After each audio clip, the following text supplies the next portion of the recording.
Well, it's shocking, dismaying, depressing, and shows a utter and complete abdication of their constitutional duties. I would add to that supine and complicit. I think they're terrified of acting against the Prime Minister. One day, a historian will write, maybe when the Election Commission completes a centenary or whatever, a serious history of the Election Commission, who brought glory and distinction to the Election Commission. Then there would be a second, group of those who did their job reasonably competently. There'd be a third group of those who were just about all right, and a fourth group of those who brought dishonour and disgrace to the Election Commission. And the three current election commissioners, let us name them, Rajiv Kumar, Gyanesh Kumar and Sukhbir Singh Sandhu, will be in that list, right at the bottom of those who brought disgrace and dishonour to the Election Commission. All this shows really that the Election Commission has completely let down the Constitution. The current Election Commission, composed of those three men I mentioned, has absolutely let down the Constitution and the people of India.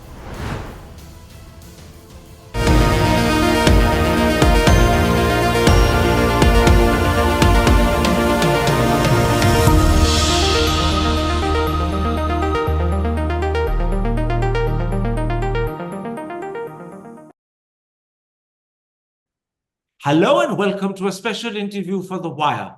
At a time when the BJP and more particularly the Prime Minister are accused of hate speech and hate videos, we ask how effectively and how appropriately has the Election Commission responded? Or has it been pusillanimous and even spineless? That's the key issue I shall raise today with the well-known and highly regarded historian and the widely read columnist of the Telegraph newspaper, Ramachandra Guha. Ram Guha, I want to talk to you about the Election Commission's response to hate-filled animated videos and speeches put out by the BJP. And I'm going to start with the animated videos. I'll come to the Prime Minister's speeches after that. Although X has been asked to take down the animated videos, that only happened less than an hour before polling was due to end on Tuesday. Secondly, the Commission did not act for 3 days, and although Congress as a separate party filed an FIR, the Election Commission hasn't criticized the BJP and hasn't taken any action against it. How do you view this sort of response from the Election Commission? Well, it's shocking, dismaying, depressing, and shows a utter and complete abdication of their constitutional duties. That video on X, which many people saw, issued by the Karnataka BJP, was nakedly communal, bigoted, targeting a particular community, namely the Muslims, leveling false allegations against another party, namely the Congress. And it took, as you say, 3 days for the Election Commission to act after protests by citizens. There was a previous video put on Instagram, which had to be taken down because citizens protested, not the Election Commission.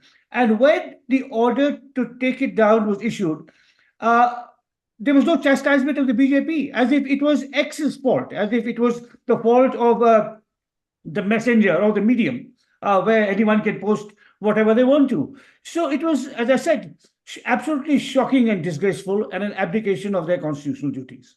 Now, I know that you've seen the animated videos that we're talking about. What response would you have expected from an upright and effective Election Commission? Well, first of all, I think it also reflects on our ruling party and what kind of mentality and worldview they have, and what kind of low tactics they would stoop to seek to win an election. But that it be that as it may, I mean, I have no higher expectations of the BJP, but of the Election Commission. It's in this visual world, this digital world, things are brought to your attention immediately. Incidentally, Karan, I urge your viewers to read an article that is up today on Scroll about how the Election Commission has two designated portals for complaints, but no one answers. And many people have, referred complaints. In this case, they referred a complaint to the Election Commission. They were directed to the Karnataka branch of the Election Commission. When the complaint went there, they were referred back to the central branch in Delhi. So clearly, they are also incompetent. either ignore complaints or don't look at them or don't know how to respond to them. In this case, thousands of complaints had been received, and immediately an order should have been issued to the BJP to take down that offensive video. Let's come, Ram Guha, to the hate speeches delivered by none other than the Prime Minister himself. After referring to Muslims as people who have more children than us and calling them infiltrators, he started claiming twice or thrice each day that reservations meant for OBCs, SCs, and STs will be handed over to Muslims. In other words, they will benefit at the cost of Hindus, which is another way of demonizing Muslims in Hindu eyes. In this case, the Election Commission didn't even see fit to issue a direct notice. Instead, they issued a notice to the BJP party president. How do you view this response vis-a-vis the Prime Minister from the Election Commission? You, in your introductory remarks, Karan, you used the phrase pusillanimous. I would add to that supine and complicit. I think they're terrified of acting against the Prime Minister. Perhaps they recall what happened 5 years ago when one of the three election commissioners, Mr. Ashok Lavasa, issued some dissenting notes about conduct by the ruling party and the Prime Minister. And the response of the government was to harass several members of his family on alleged tax violations. So they're clearly terrified to act against him. In this case, as in other cases, orders were issued directly against offending parties. There were some Congress spokespersons, Surjewala and CNET among them, who did use unfortunate and vulgar language against individual candidates, and they were rightly chastised. But here the Prime Minister was demonizing an entire community, and the notice should have been issued to him. Again, there was a delay of several days before they even issued a notice to the party president. So they're clearly terrified and fearful. As I said, they're supine and complicit in what is happening. You very correctly mentioned what happened in the case of K. Chandrasekhar Rao, Supriya Shrinet, and Randeep Surjewala. When they breached the Model Code of Conduct, notices were issued to them in their personal capacity, and they were immediately barred from campaigning for something like 2 or 3 days in each case. But clearly, the Election Commission has devised a more lenient response when it comes to the Prime Minister. Now, some people say, given the position he holds, this is justified and understandable. Others say it is completely wrong and morally repugnant to treat him differently. What's your position? Mine is closer to the latter position. You cannot treat everyone is equal under the law. Everyone is equal under the Model Code of Conduct. Chandrasekhar Rao is the leader of a party. Surjewala has held senior positions in his party. He still holds, he's an MP, and I also hold senior positions in his party. I did not hear Chandrasekhar Rao's violation, but I did see what Shrinet and Surjewala had done. And as I've already said, they were wrong, distasteful, and they were rightly chastised. But the Prime Minister's transgressions were far worse because they were demonizing an entire community. They were polarizing the electorate on religious grounds. And also, as has been shown repeatedly by fact checkers, they were patently false because the Congress manifesto has not said any of those things. So they are clearly, it's not, you see, we don't live in a monarchy where there's one rule for the king and another rule for the ordinary subjects. So I'm absolutely with hold the view that the Election Commission should have chastised the Prime Minister directly. Whether they should have barred him from campaigning, that's a separate question. Even in the case of Surjewala and Shrinet, perhaps a warning and a chastisement may have been enough. So I'm not talking about the quantum of punishment. That's not something I can decide. I'm not in a position to decide. But the principle of when a violation takes place and it's brought to your notice, you clearly confront the violator with his or her violation. That principle of equal treatment under the law was absolutely ignored by the Election Commission because, as I said, not because they respect the Prime Minister, but because they are fearful and terrified of him.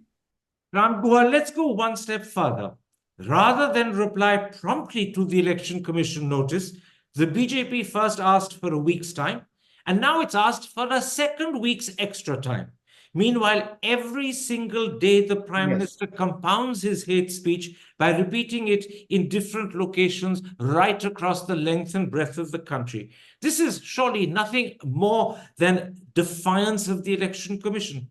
Shouldn't this have prompted a tougher action by the Election Commission rather than sit back and do nothing? I think now it's clear that we can't expect any better. To use the adjectives I've already used, they are supine and complicit. They're scared, they're pusillanimous, they're collaborationist. You can use other adjectives.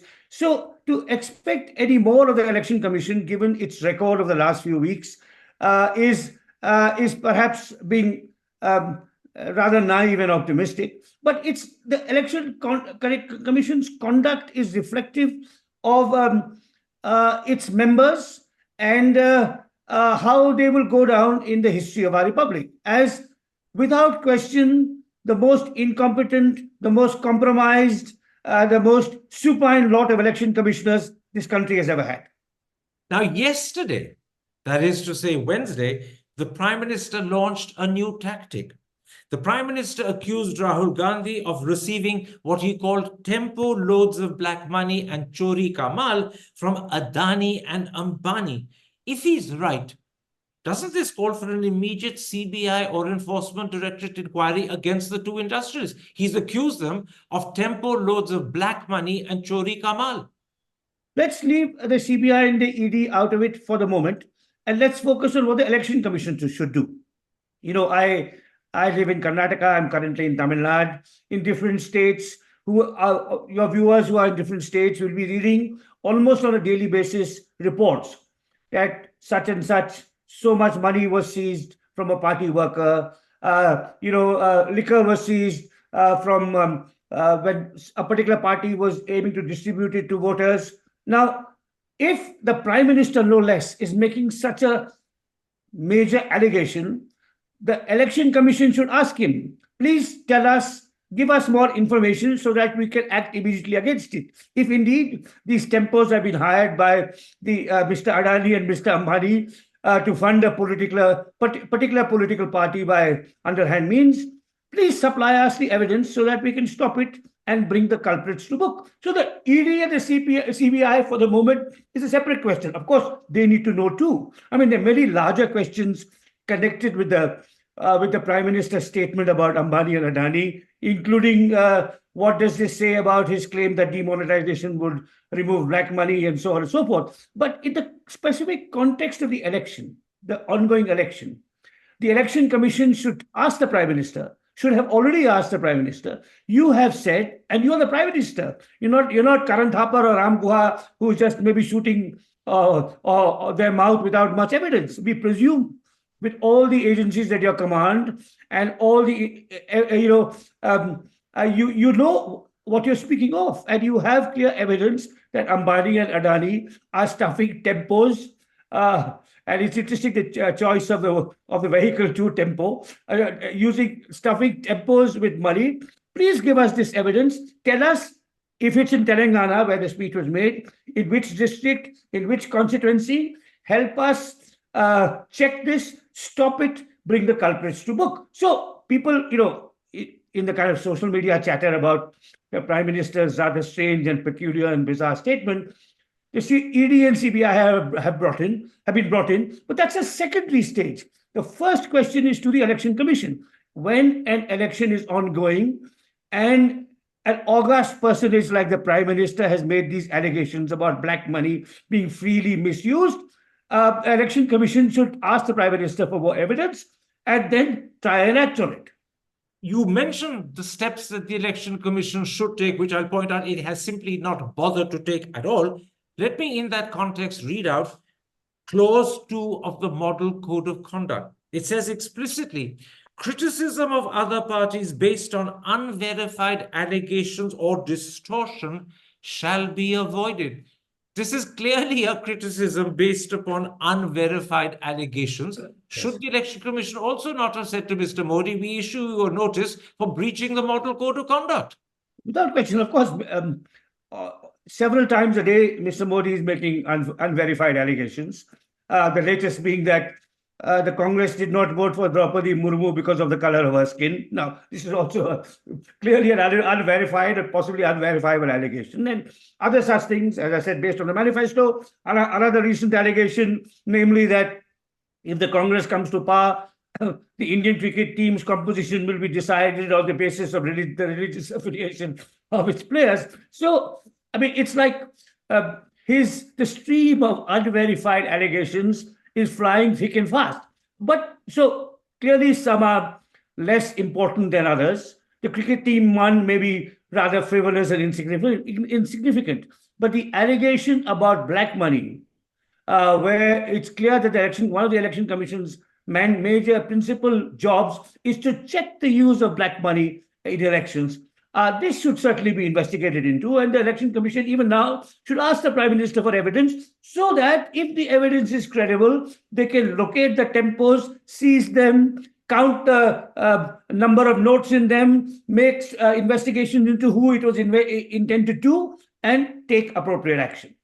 Let me, Ram Guha, sum up our conversation so far by putting this to you. Many people believe the Election Commission lacks the strength and integrity to admonish and punish the Prime Minister for his blatant breaches, not just of the Model Code of Conduct, but also the Representation of People Act. You clearly believe this to be the case. You believe it's collaborationist, pusillanimous, supine, and complicit. Earlier, you said they were shocking, disgraceful, depressing, and also you were disparaging of them. Tell me, in terms of the election commissions we've had, and we've had them since 1947-48, is this one of the worst? Yes, I mean, you see, one day a historian will write, maybe when the election commission completes a centenary or whatever, a serious history of the election commission, which would be about institution, organization, procedure, functioning, conduct, but it will also feature individuals who brought glory and distinction to the election commission. In that first list of individuals who brought glory and distinction to the election commission, the first name would be that of Sukumar Sen, who is our first election commissioner, who designed the whole process. Other likely candidates for that first list of outstanding election commissioners would be T.N. Seshan, J.M. Lingdo, possibly S.Y. Qureshi. Then there would be a second group of those who did their job reasonably competently. There'd be a third group of those who were just about all right, and a fourth group of those who brought dishonor and disgrace to the election commission. And the three current election commissioners, let us name them, Rajiv Kumar, Gyanesh Kumar, and Sukhbir Singh Sandhu, will be in that list, right at the bottom of those who brought disgrace and dishonor to the election commission, at the polar opposite from people like Sukumar Sen and T.N. Seshan, who brought distinction and honor and glory to the election commission. So I think that I think is very, very clear already on the evidence of this election and how the commissioners have behaved so far. Hi, I'm Karan Thapar. Over the last few years, I hope you've been watching my program, The Interview on the Wire. During that period, I've interviewed doctors, politicians, businessmen, scientists, authors, and even the occasional Nobel laureate. For me, it's been exciting. I hope it's been enjoyable for you. But these, as you know, are tough times, and if this program is going to remain bold, independent, and sometimes even defiant, then I think we need your support. At the end of the day, it's a truism, but editorial independence is best defended by the viewers. So if you would like this program to remain the way it is, forthright, outspoken, and interesting, then would you consider supporting us? All you have to do is to click on the description at the bottom. But more than anything else, I hope you will continue to watch The Interview. Your viewership means an awful lot to me.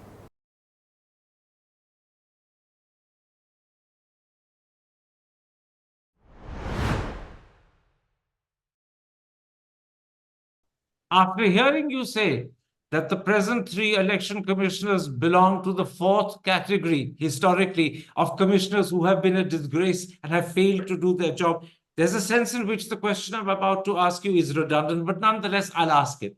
In 2019, When Amit Shah was BJP president, he was barred from campaigning for a couple of days. And if I remember correctly, he even apologized to the Election Commission for his transgression. What are the chances that this Election Commission could take similar tough action against the Prime Minister? Or is that inconceivable? Absolutely no chance of any action being taken, because I think the Prime Minister and the Home Minister have learnt from the chastising of the Home Minister and also the dissent note, which we already discussed by Mr. Ashok Lavasa, as a consequence of which his family was faced with all kinds of tax cases. They want a complicit and collaborationist election commission.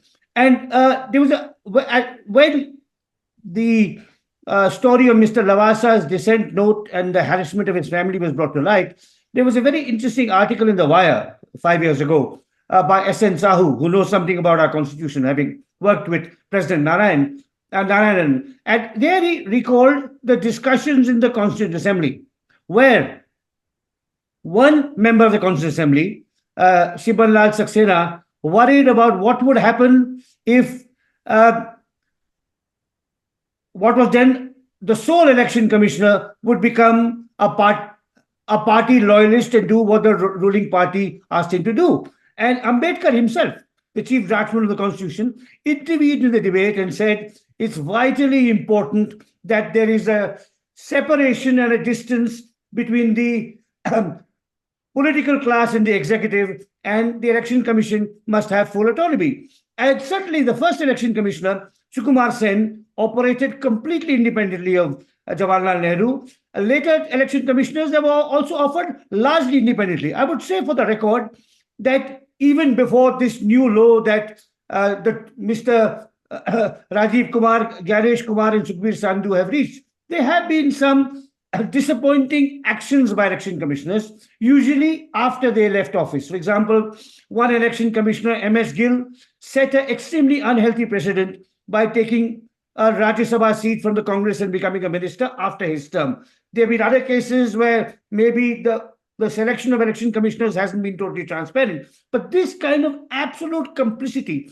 this kind of behavior where you do everything you can do to protect the ruling party and the Prime Minister, regardless of not just their violations, consistent and repeated violations of the Model Code of Conduct, but the hate speech and the divisive rhetoric that they have unleashed that will poison the atmosphere for weeks and months after this election has finished. All this shows really that the Election Commission has completely let down the Constitution. The current Election Commission, composed of those three men I mentioned, has absolutely let down the Constitution and the people of India. You mean the last bit too? It's not just the Constitution, it's not just democracy. They've let down the people of India at a critical stage in a critical election, which you told me last time we spoke was perhaps the most important election since 1977. The Election Commission has let down the people of India. It has let down every one of us, and particularly, the many 100 million voters who have exercised their franchise, like here, which I did last month. Now, we did so in the belief that despite all the problems the country is facing, the polarized politics, at least the Election Commission would do its duty. And, our claims to being a robust and vibrant democracy have come under, strain and have become less credible in recent years and perhaps in the last decade and a half. But this is a new law that if the Election Commission is so nakedly partisan, so biased in favor of the ruling party, so willing to allow the spread of hatred and vitriol and the demonizing of 200 million of our fellow citizens, it tells us that it's not just they've let down the Constitution, because the Constitution was a long time ago, and there have been many other acts by many other governments that have been violating of the Constitution, but they've let down the people of India who think that the one time they can exercise their citizenship freely, fearlessly, is at the time of elections, and that such illegal, divisive, polarizing conduct will be kept in check by the constitutional authority mandated to do its duty, which in these last few weeks it has conspicuously failed to do. Ramachandra Guha, thank you very much for making time to speak to me. Take care. Stay safe. Hi, I'm Karan Thapar. Over the last few years, I hope you've been watching my program, The Interview on the Wire. During that period, I've interviewed doctors, politicians, businessmen, scientists, authors, and even the occasional Nobel laureate. For me, it's been exciting. I hope it's been enjoyable for you. But these, as you know, are tough times, and if this program is going to remain bold, independent, and sometimes even defiant, then I think we need your support. At the end of the day, it's a truism, but editorial independence is best defended by the viewers. So if you would like this program to remain the way it is, forthright, outspoken, and interesting, then would you consider supporting us? All you have to do is to click on the description at the bottom. But more than anything else, I hope you will continue to watch the interview. Your viewership means an awful lot to me.